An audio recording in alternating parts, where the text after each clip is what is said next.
সুপ্রিয় দর্শক শ্রোতা, কাউকে তার দখলীয় জমি থেকে অবৈধভাবে উচ্ছেদ কিংবা দখলচ্যুত করার মাধ্যমে উক্ত জমি দখল করার কথা শুনে থাকি আমরা প্রতিনিয়তই।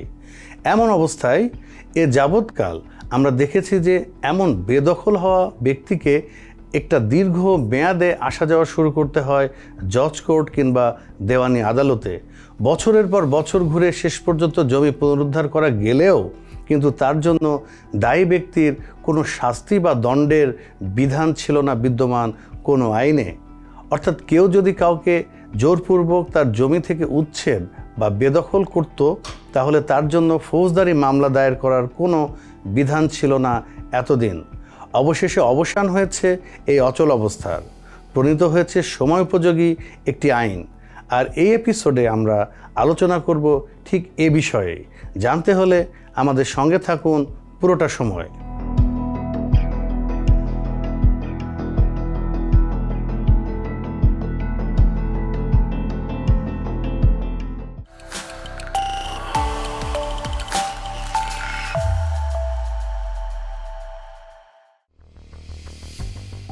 আইনটির নাম হচ্ছে ভূমি অপরাধ প্রতিরোধ ও প্রতিকার আইন। ভূমি সংশ্লিষ্ট অপরাধ প্রতিরোধ ও প্রতিকারের উদ্দেশ্যে প্রণীত এই আইনটি কার্যকর হয়েছে 2023 সালের 18 সেপ্টেম্বর।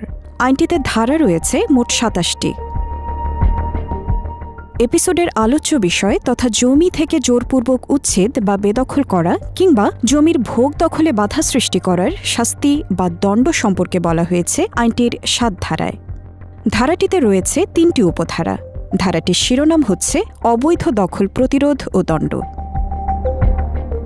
তবে শাস্তি বা দণ্ডের কথা বলার আগে ধারাটির এক উপধারায় বলা হয়েছে কোনো ব্যক্তি কিভাবে কোনো জমি তার নিজ দখলে রাখতে পারবেন সে সম্পর্কে। অবৈধ দখলের শাস্তি বা দণ্ড সম্পর্কে জানতে হলে আমাদের আগে জানতে হবে এই বিষয়টি।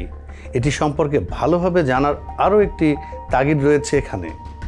আমরা প্রতিনিয়তই বিভিন্ন ইউটিউব চ্যানেল বা ফেসবুক পেজে দেখে থাকি দলিল যার জমি তার শিরোনামের সংশয় সৃষ্টিকারী বিভিন্ন ভিডিও। বিষয়টি যে সঠিক নয় তাও জানা যাবে এই উপধারাটি থেকে। চলুন না তাহলে চলে যাচ্ছি আমরা 2023 সালের ভূমি অপরাধ প্রতিরোধ ও প্রতিকার আইনের 7 ধারার এক উপধারায়, যেখানে কয়েকটি উপায়ের কথা বলা হয়েছে যেগুলোর মাধ্যমে একজন ব্যক্তি কোনো সম্পত্তির মালিকানা লাভ বা দখলের অধিকারী হতে পারেন। উপায়গুলো হলো: প্রথমত, কোনো ব্যক্তিকে 1950 সালের স্টেট অ্যাকুইজিশন অ্যান্ড টেন্যান্সি অ্যাক্টের 143 বা 144 ধারার অধীন প্রণীত হালনাগাদকৃত বলবৎ সর্বশেষ খতিয়ানের মালিক হতে হবে। স্টেট অ্যাকুইজিশন অ্যান্ড টেন্যান্সি অ্যাক্টকে বাংলায় বলা হয় রাষ্ট্রীয় অধিগ্রহণ ও প্রজাস্বত্ব আইন। আইনটির 143 বা 144 ধারা বলতে আপ টু ডেট বা হালনাগাদ করা রেকর্ড বা খতিয়ানের কথা বলা হচ্ছে। দ্বিতীয়ত, কোনো ব্যক্তিকে হালনাগাদকৃত খতিয়ানের মালিকের নিকট হতে উত্তরাধিকার সূত্রে মালিক হতে হবে, অর্থাৎ জমির সর্বশেষ খতিয়ানের মালিকের উত্তরাধিকার সূত্রে জমির মালিক হতে হবে। তৃতীয়ত, কোনো ব্যক্তিকে হালনাগাদকৃত খতিয়ানের মালিকের নিকট হতে হস্তান্তর সূত্রে মালিক হতে হবে, অর্থাৎ জমির সর্বশেষ খতিয়ানের মালিকের নিকট হতে উইল বা দান সূত্রে জমির মালিক হতে হবে। চতুর্থত, কোনো ব্যক্তিকে হালনাগাদকৃত খতিয়ানের মালিকের নিকট হতে দখলের উদ্দেশ্যে আইনানুগভাবে সম্পাদিত দলিলের মাধ্যমে জমির মালিক হতে হবে, অর্থাৎ বিক্রয় দলিল বা সাফ কবলা দলিলের কথা বলা হচ্ছে। পঞ্চমত, কাউকে আদালতের আদেশের মাধ্যমে জমির মালিক হতে হবে, অর্থাৎ আদালত যদি কাউকে জমির মালিক বলে রায় প্রদান করে থাকে এমন ব্যক্তির কথা বলা হচ্ছে এখানে। সুতরাং দর্শক, 2023 সালের ভূমি অপরাধ প্রতিরোধ ও প্রতিকার আইনের 7 ধারার এক উপধারার মাধ্যমে আমরা জেনে গেলাম একজন ব্যক্তি কিভাবে কোনো সম্পত্তির মালিকানা এবং দখল করার অধিকারী হতে পারেন সে সম্পর্কে। আর এর মাধ্যমে আমরা এটাও জেনে গেলাম যে দলিল যার জমি তার শিরোনামের ভিডিওগুলোর অসারতা সম্পর্কে।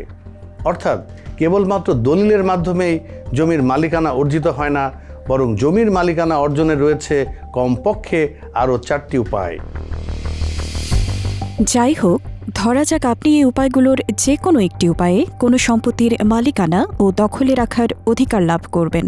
এরূপ অবস্থায় আপনাকে যাতে অন্য কেউ আপনার জমি থেকে অবৈধভাবে উচ্ছেদ বা বেদখল না করতে পারে কিংবা আপনার ভোগ দখলে বাধা সৃষ্টি না করতে পারে, সেজন্য এই আইনের ৭ ধারার ২ উপধারায় বলা হয়েছে, উপযুক্ত আদালত বা কর্তৃপক্ষের আদেশ ব্যতীত কাউকে তার এমন আইনানুগভাবে দখলীয় ভূমি হতে উচ্ছেদ বা দখলচ্যুত করা যাবে না এবং তাকে উক্ত ভূমির দখল বা তাতে প্রবেশে বাধা দেয়া যাবে না। কিন্তু তারপরও যদি কেউ কাউকে তার বৈধ দখলীয় ভূমি হতে অবৈধভাবে উচ্ছেদ বা দখলচ্যুত করে কিংবা ভোগ দখলে কোনরূপ বাধা সৃষ্টি করে, তখন তার পরিণতি কি হবে সে সম্পর্কে বলা হয়েছে ধারাটির ৩ উপধারায়। উপধারাটিতে বলা হয়েছে, কেউ যদি এমন কার্য করেন তাহলে তা হবে একটি অপরাধ এবং তার জন্য উক্ত ব্যক্তি অর্থদণ্ডসহ সর্বোচ্চ ২ বছর পর্যন্ত কারাদণ্ডে দণ্ডিত হবেন।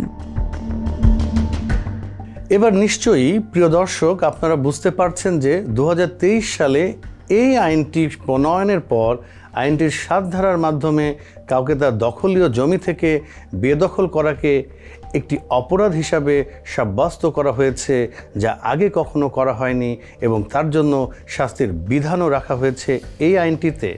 এবার আমরা বলে দিচ্ছি এমন অপরাধ সংগঠিত হলে কোথায় মামলা করবেন এবং এমন মামলার বিচার করবে কোন আদালত সে সম্পর্কে। এই বিষয়ে আইনটির ১৯ ধারায় বলা হয়েছে, এই অপরাধটির প্রকৃতি হবে আমলযোগ্য বা কগনিজেবল এবং অপরাধটি প্রথম শ্রেণীর জুডিশিয়াল ম্যাজিস্ট্রেট বা মেট্রোপলিটন ম্যাজিস্ট্রেট কর্তৃক বিচার্য হবে। এভাবে দেখা যায়, যেহেতু অপরাধটিকে আমলযোগ্য বা কগনিজেবল বলে সাব্যস্ত করা হয়েছে, সেহেতু এই অপরাধের ক্ষেত্রে আপনি যেমন যেই থানা এলাকায় অপরাধটি সংঘটিত হয়েছে সেই থানায় মামলা দায়ের করতে পারবেন, তেমনি জেলা এলাকা হলে আপনি মামলা দায়ের করতে পারবেন চিফ জুডিশিয়াল ম্যাজিস্ট্রেট আদালতে, আর মেট্রোপলিটন এলাকা হলে মামলা দায়ের করা যাবে চিফ মেট্রোপলিটন ম্যাজিস্ট্রেট আদালতে। আবার আমলযোগ্য বা কগনিজেবল অপরাধ বলে এই অপরাধের ক্ষেত্রে আদালতের গ্রেফতারি পরোয়ানা ব্যতীতই পুলিশ দায়ী বা অভিযুক্ত ব্যক্তিকে গ্রেফতার করতে পারবে এবং আদালতের অনুমতি ব্যতীত পুলিশ মামলাটির তদন্ত করতে পারবে। তবে ধারাটিতে এই অপরাধকে জামিনযোগ্য বা বেইলেবল এবং আপোষযোগ্য বা কম্পাউন্ডেবল বলে সাব্যস্ত করা হয়েছে, অর্থাৎ এমন অপরাধে অভিযুক্ত ব্যক্তি অ্যাজ অফ রাইট বা অধিকার বলে জামিন দাবি করতে পারে এবং পক্ষরা এমন মামলা নিজেদের মধ্যে আপোষ করে ফেলতে পারে। তবে এই অপরাধের বিচারের ক্ষেত্রে আরও একটি বিধান রাখা হয়েছে আইনটিতে। আইনটির ২২ ধারায় বিচারের এখতিয়ার প্রদান করা হয়েছে মোবাইল কোর্টকেও, অর্থাৎ এমন অপরাধ যদি মোবাইল কোর্টের উপস্থিতিতে সংঘটিত হয় বা উদ্ঘাটিত হয়, তাহলে মোবাইল কোর্টও করতে পারবে এমন অপরাধের বিচার।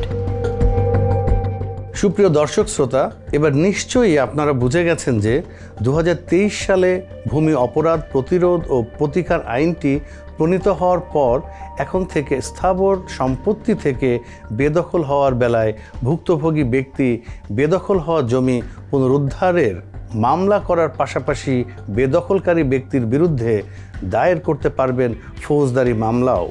বিদায় নিচ্ছি আমরা এখানেই। সবাই নিরাপদ থাকুন আর যুক্ত থাকুন ল টিউব বিডির সঙ্গে। যাহা বলিব সত্য বলবো, সত্য বলবো, করিলাম শপথ। যাহা বলিব সত্য বলবো, সত্য বলবো, করিলাম শপথ। কাঠ গড়ায় দাঁড়াইয়া বলি, কাঠ গড়ায় দাঁড়াইয়া বলি, মহামান্য মহামান্য মহামান্য মহামান্য আদালত। যাহা বলিব সত্য বলবো, সত্য বলবো, করিলাম শপথ।